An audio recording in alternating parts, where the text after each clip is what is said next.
Next CM గా ఎవరు రావాలనుకుంటున్నారు? అదే జగనే. ఎందుకని? ఎందుకనే ఉంది మాకు మరి పింఛన్ ఇస్తుందా, బో పెడుతుందా, మాకు వారి పింఛన్ బట్టి ఇప్పుడు మందులు తెచ్చుకుంటున్నా. మరి ఇప్పుడు అంటున్నారు పెన్షన్స్ ఇవన్నీ పెంచారు కదా, వాలంటీర్స్ మంచిగానే చేయట్లేదు, వాళ్ళు ఎందుకు అసలు వాలంటీర్స్ అని చెప్పి అడుగుతున్నారు.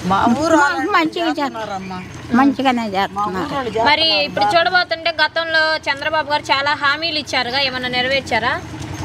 నెరవేర్చలేదు. మరి జగన్ గారు ఇన్ని హామీలు ఇచ్చారు, ఒకటైనా నెరవేర్చారా? మొత్తం నెరవేర్చారు. మరి అప్పుడు జగన్ గారు ఇప్పుడు అంటున్నారు నెక్స్ట్ సీఎంగా మరి నన్ను చంద్రబాబు గారు అంటున్నారు నెక్స్ట్ సీఎంగా జగన్ గారిని అసలు గెలవనియొద్దు అని చెప్పి అంటున్నారు. లేదమ్మా, అయితే మరి జగన్ గారిని గెలిపించుకుంటారా నెక్స్ట్ సీఎంగా? ఓకే అండి, థ్యాంక్ యూ. నెక్స్ట్ సీఎంగా ఎవరు రావాలనుకుంటున్నారు? అదే జగనే. ఎందుకని?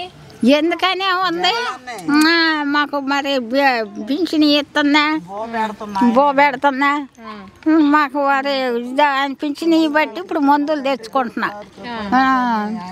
మరి ఇప్పుడు అంటున్నారు పెన్షన్స్ ఇవన్నీ పెంచారు కదా, అసలు వాలంటీర్స్ మంచిగానే చేయట్లేదు, వాళ్ళు ఎందుకు అసలు వాలంటీర్స్ అని చెప్పి అడుగుతున్నారు. మంచిగానే చేస్తున్నారు. మరి ఇప్పుడు చూడబోతుంటే గతంలో చంద్రబాబు గారు చాలా హామీలు ఇచ్చారుగా, ఏమన్నా నెరవేర్చారా? నెరవేర్చలేదు. మరి జగన్ గారు ఇన్ని హామీలు ఇచ్చారు, ఒకటైనా నెరవేర్చారా? మొత్తం నెరవేర్చారు. మరి అప్పుడు జగన్ గారు ఇప్పుడు అంటున్నారు నెక్స్ట్ సీఎంగా మరి నన్ను చంద్రబాబు గారు అంటున్నారు నెక్స్ట్ సీఎంగా జగన్ గారిని అసలు గెలవనియొద్దు అని చెప్పి అంటున్నారు. లేదమ్మా, అయితే మరి జగన్ గారిని గెలిపించుకుంటారా నెక్స్ట్ సీఎంగా?